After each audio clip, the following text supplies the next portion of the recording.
एक लंबे समय पहले एक गांव में सृजन, ललिता नामक पति पत्नी रहते थे। सृजन उसी गांव में बड़े गैस सिलेंडर बेचता था। वो एक अच्छा और नेक इंसान था और दूसरों की मदद भी करता था। उसी गांव में एक छोटे दुकान में नीरज नामक एक आदमी छोटे गैस सिलेंडर को भर के उन्हें बेचता था। उसके दुकान को बहुत सारे लोग सिलेंडरों में गैस भरवाने आते थे। एक दिन नीरज सृजन को दूसरे तरफ बड़े गैस के सिलेंडरों को लेके जाते हुए देखता है। हर बार गांव को बड़े गैस सिलेंडर लाना बहुत मुश्किल हो जा रहा है। अगर मैं भी इसी आदमी के पास सिलेंडर खरीदूंगा तो मेरा काम आसान हो जाएगा। ये फैसला करके उस तरफ जाते हुए सृजन को बुलाता है। सृजन, मेरे दुकान में बड़े सिलेंडरों की बहुत जरूरत है और पड़ोसी गांव से सिलेंडर लेके आना मेरे लिए बहुत मुश्किल हो रहा है। इसीलिए मैं सोच रहा था कि अब से मैं सिलेंडर तुमसे ही ले लूं। मुझे हफ्ते में 2 सिलेंडरों की जरूरत पड़ेगी। ठीक है, अब से तुम्हें हर हफ्ते मैं सिलेंडर दूंगा। ये कह के 2 गैस सिलेंडरों को नीरज के दुकान में लगा के चला जाता है। ऐसे ही सृजन उस गांव के सारे लोगों को बड़े सिलेंडर बेचता था और ऐसे बहुत दिन बीत जाते हैं। एक दिन सृजन हमेशा की तरह नीरज की दुकान में गैस सिलेंडर देकर पैसे लेके जाता है। लगता है मैंने सृजन से बहुत सारे सिलेंडर खरीद लिए हैं और बाकी बहुत लोग भी ऐसे ही उससे बहुत सारे सिलेंडर खरीद रहे होंगे, ऐसे सोचते रहता है। सिर्फ वो इस गांव में सभी को सिलेंडर बेचता है, मतलब उसके घर पे बहुत सारे सिलेंडर होंगे और अगर उनमें से कुछ ले भी गए तो उसे कोई शक नहीं होगा। हाँ, ये अच्छा सोच है। आज रात मैं उसके घर जाके 2 सिलेंडर को उठा के अपने घर ले जाऊंगा।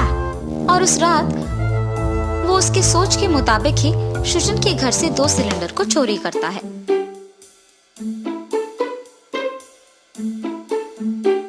तब से वो हर रोज रात के समय में सृजन के घर से गैस सिलेंडर को चुराता था। ऐसे ही बहुत दिन बीत जाते हैं। एक दिन रात को जब वो सिलेंडर चुरा के उसके घर जाता है तब वो सोचने लगता है, अब तक मैंने सृजन के घर से बहुत सारे सिलेंडर चुराए हैं और अगर मेरे पास खत्म भी हो गए तो वापस चुरा सकता हूँ, तो फिर उसे सिलेंडर खरीदने की क्या जरूरत है अब। इसीलिए मैं सृजन से कह दूंगा कि मुझे सिलेंडर देना बंद करे। अगले दिन सृजन गैस सिलेंडर लेकर नीरज के दुकान जाता है। और सृजन, आजकल बहुत कम लोग सिलेंडर खरीदने आ रहे हैं और गैस भरवाने के बाद भी वो लोग लौट के नहीं आ रहे हैं, इसीलिए अब से गैस सिलेंडर देना बंद कर दो। ठीक है नीरज, इसका दुकान तो हमेशा लोगों से भीड़ित रहता है। अब भी यहाँ बहुत सारे लोग हैं और ये कह रहा है कि लोग वापस नहीं आ रहे और सिलेंडर बंद करने के लिए भी कह दिया इसने। वैसे इस बात से मेरा क्या लेना देना। ये सोचकर वहां से चले जाता है और ऐसे बहुत दिन बीत जाते हैं। एक दिन सृजन उसके पास मौजूद सारे सिलेंडर की गिनती करने लगता है और बहुत कम सिलेंडर होते देख वो चौंक जाता है। अरे ये क्या, सिलेंडर संख्या में कम लग रहे हैं। मैं तो सिलेंडर को घर पे ही लगा रहा हूँ, तो फिर कैसे गायब हो रहे हैं ये। मेरी बीवी तो घर पे ही रहती है, उससे पूछना होगा कि मेरे घर पे ना होने के समय में अगर कोई आया है।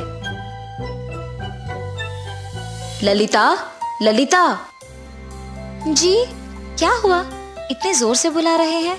क्या कोई हमारे घर से गैस सिलेंडर लेके गया है या गैस सिलेंडर के लिए कोई घर आया है?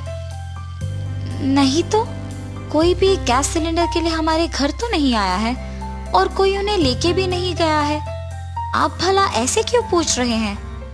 कुछ नहीं, हमारे घर में गैस सिलेंडर की संख्या बहुत कम हो गई है, इसीलिए। सुबह तो हमारे घर कोई नहीं आता है क्योंकि मैं रहती हूँ। शायद कोई रात के समय में हमारे सोने के बाद आकर उन्हें चुरा रहा होगा। ये सुनने के बाद वो उसकी पत्नी के बातों के बारे में ही सोचते रहता है। ऐसे कुछ दिन बीत जाने के बाद भी उसे समझ में नहीं आता है कि सिलेंडर कैसे गायब हुए हैं। एक दिन नीरज की दुकान में सारे गैस सिलेंडर खाली हो जाने के कारण वो सिलेंडर के बारे में सोचते रहता है। मेरे पास के सारे सिलेंडर खत्म हो गए हैं। मुझे आज रात को सृजन के घर से कुछ उठाने पड़ेंगे। ये फैसला करके वो उस रात को सबके सो जाने के बाद सृजन के घर सिलेंडर को चोरी करने जाता है।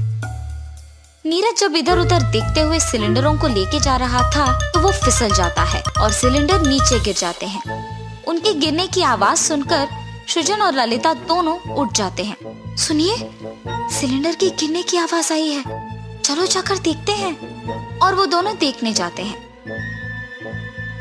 रुको, कौन हो तुम? सिलेंडर चुरा क्यों रहे हो? ऐसी बात करते हुए उस आदमी के पास जाता है। वहाँ नीरज को देख वो दंग रह जाता है।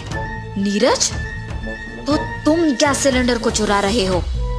रुको, मैं अभी सभी को बुला के तुम्हारा सच्चाई बताऊंगा। अगर इसने सबको बुलाया तो मेरा नाम खराब हो जाएगा और सभी मुझे चोर के नाम से ही याद रखेंगे। अगर इस सबको होने से रोकना होगा तो मुझे इससे माफी मांगना होगा। सृजन, मुझे माफ कर दो, आइंदा ऐसे कभी नहीं होगा। अगर तुमने अब सबको बुलाया तो मेरा नाम बिगड़ जाएगा और सभी मुझे चोर ही समझेंगे। कृपया मेरी बात सुनो, ऐसे मत करो। ये कह के वो दुखी होता है। उसको ऐसे दुखी देख सृजन उसे माफ करता है। उस दिन जब तुमने बोला कि तुम्हें सिलेंडर नहीं चाहिए तो मुझे उसी दिन तुम पे शक आया, लेकिन मैंने कभी ये नहीं सोचा कि तुम ऐसे करोगे। तुम मुझसे माफी मांग रहे हो, इसीलिए मैं तुम्हें माफ कर रहा हूँ, लेकिन एक शर्त पे। तुमने अब तक जितने भी सिलेंडर चुराए हैं उनके पैसे मुझे देना पड़ेगा। ठीक है, मैं तुम्हारे पैसे दे दूंगा। नीरज को उसकी गलती का एहसास होता है और वो तब से बड़े सिलेंडरों को खरीद के ईमानदारी से छोटे गैस सिलेंडर को भरते हुए और उन्हें बेचते हुए खुशी से रहता है। मेरे लापरवाही के कारण ही वो घर आके उन सिलेंडरों को चुरा पाया है। मुझे अब से चौकन्ना रहना होगा। अब तो उसने पकड़ जाने के कारण पैसे दे दिए, वरना क्या होता? मुझे ध्यान से काम करना होगा। ये सोचकर तब से वो उसका काम बहुत ध्यान से करता है और सिलेंडरों को बेच के आए हुए पैसों से खुशी खुशी जीता है।